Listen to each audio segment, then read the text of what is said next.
Hey guys, welcome to the help screen, and this is how to uninstall and reinstall Valorant Vanguard. So guys, the first thing that you will do in order for you to uninstall it, just go to your start menu and then search for apps and then click add and remove programs and then click on it. And as you can see here guys, on the apps and feature, you will have here the Riot of Vanguard. So just find it.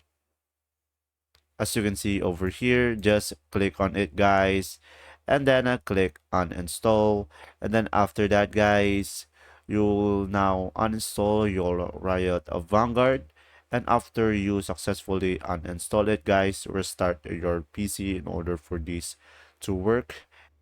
And then once you have successfully uninstalled it guys, just open your Riot client and then go to the Valorant. And then once you have opened a Valorant guys, it will automatically detect that you don't have Vanguard, and it will automatically download over here. And there you go. That's how to uninstall and reinstall Valorant Vanguard. If this video was helpful, please like and subscribe, and thanks for watching. See ya.